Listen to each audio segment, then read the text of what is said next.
Hello दोस्तों, आपका स्वागत है अपने YouTube channel dear Yaman sir पर। नमस्कार दोस्तों, आज के इस वीडियो में आपको प्रश्नावली 2 बताएंगे। स्टार्ट करते हैं। बहुविकल्पी प्रश्न।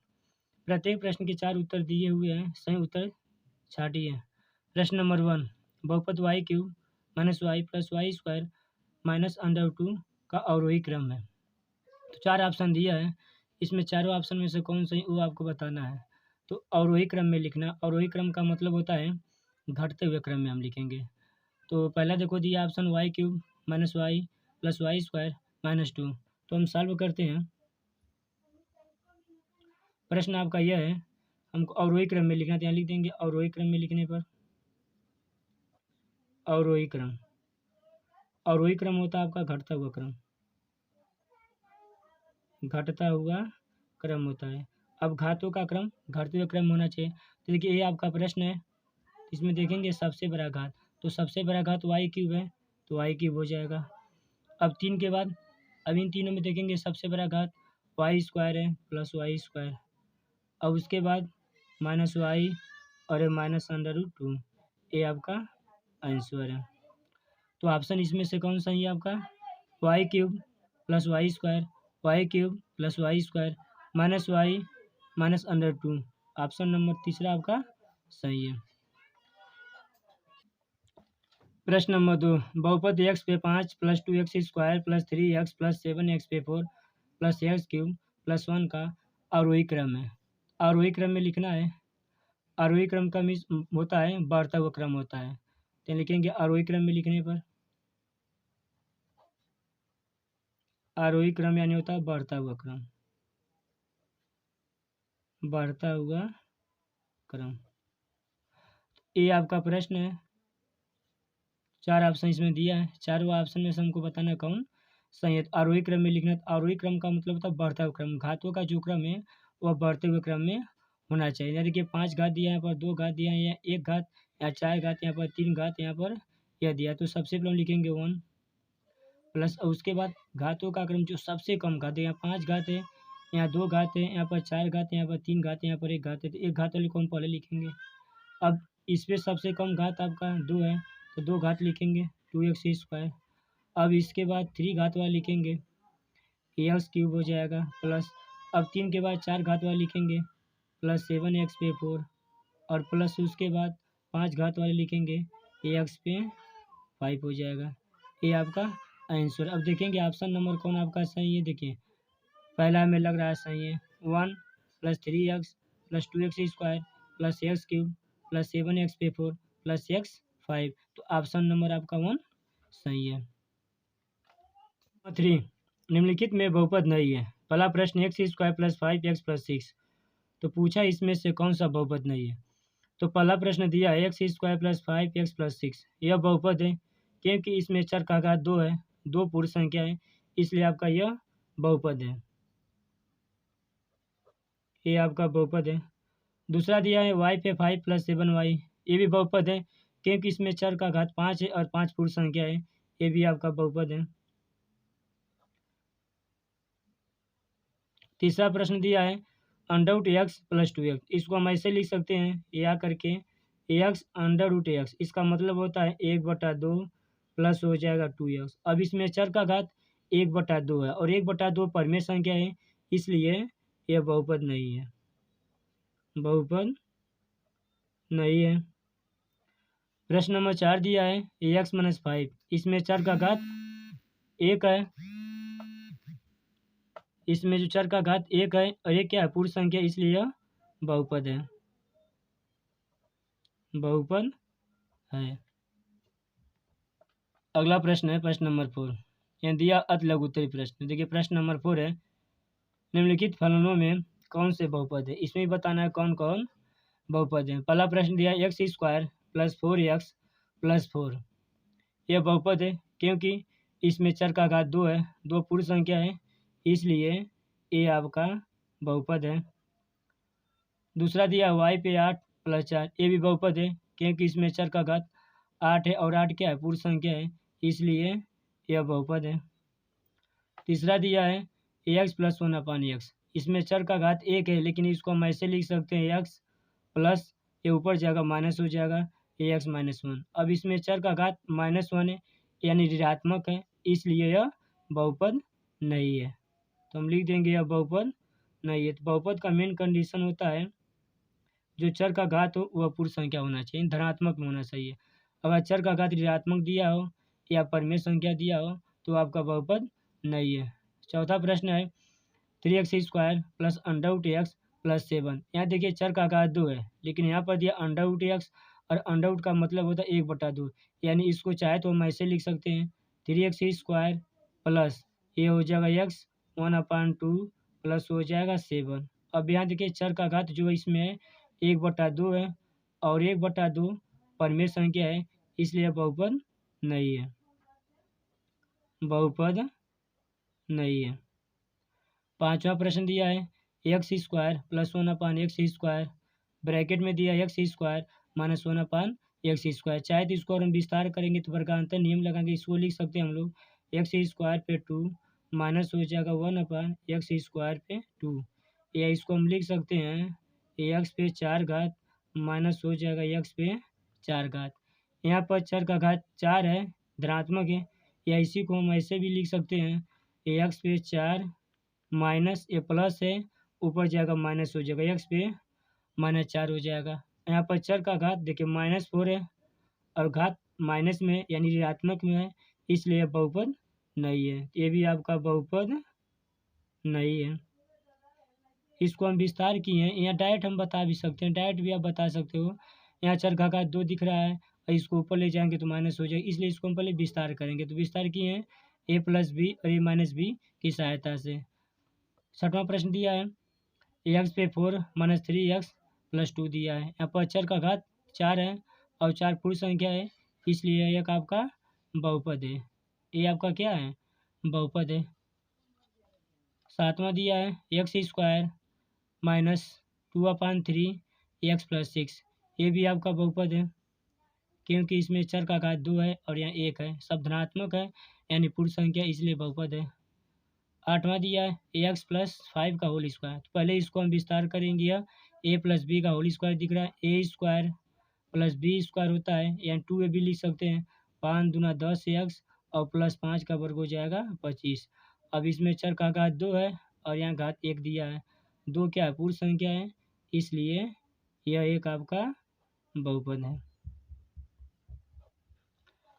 तो आशा करता हूँ बहुपद आपको समझ में आ गया होगा। बहुपद का मेन कंडीशन है ये जो चर का घात होता है वह पूर्ण संख्या होना चाहिए।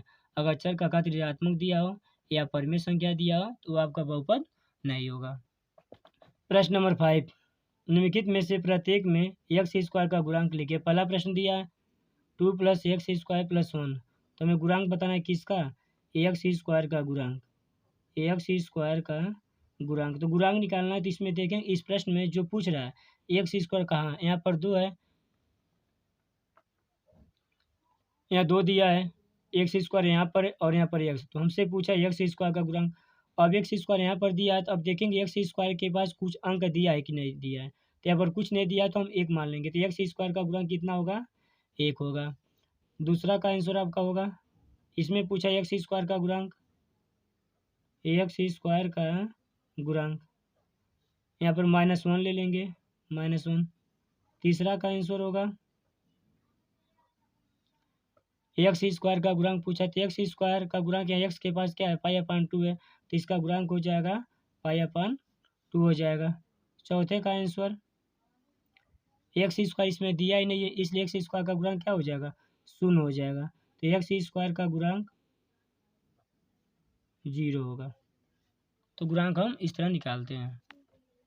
प्रश्न नंबर 6, निम्नलिखित व्यंजकों में एक पदी, द्विपदी और त्रिपदी मालूम कीजिए। हमको बताना है इसमें एक पद कौन है, द्विपद कौन है, त्रिपद कौन है। एक पद का मतलब होता है जिसमें एक पद हो। देखिए पहला दिया है 10x, इसमें एक पद दिख रहा है तो ये आपका एक पदी व्यंजक होगा, ये आपका है एक पदी व्यंजक।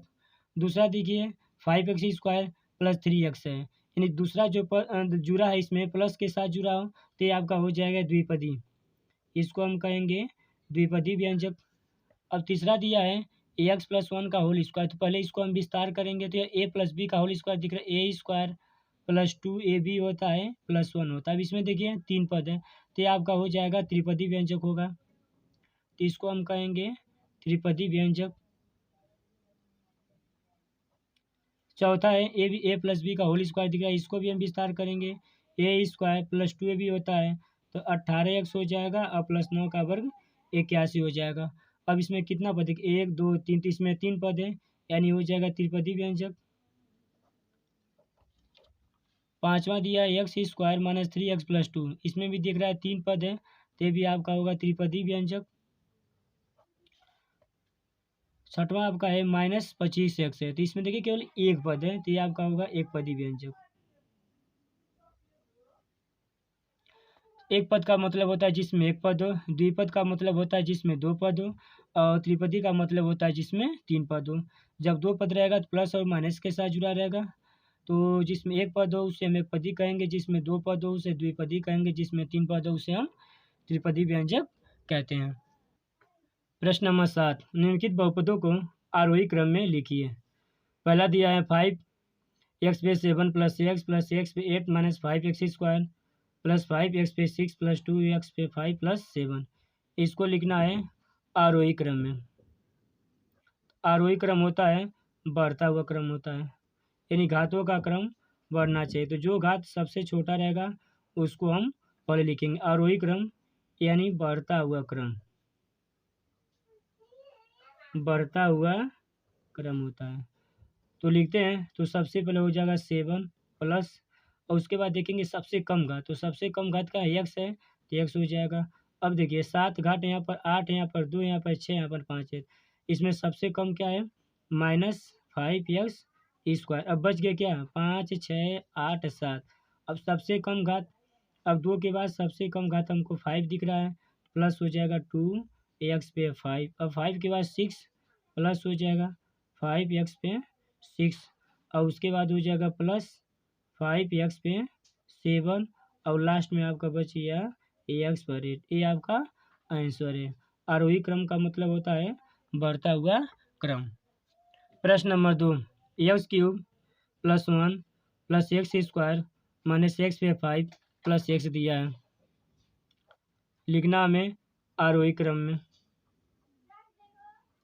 आरोही क्रम यानी बढ़ता हुआ क्रम, तो सबसे कम घात देखिए, तो पहले इसको लिखेंगे 1, कम घात आपका x है, प्लस हो जाएगा एक्स स्क्वायर प्लस हो जाएगा एक्स क्यूब माइनस हो जाएगा x पे 5 हो जाएगा, ये आपका आरोही क्रम।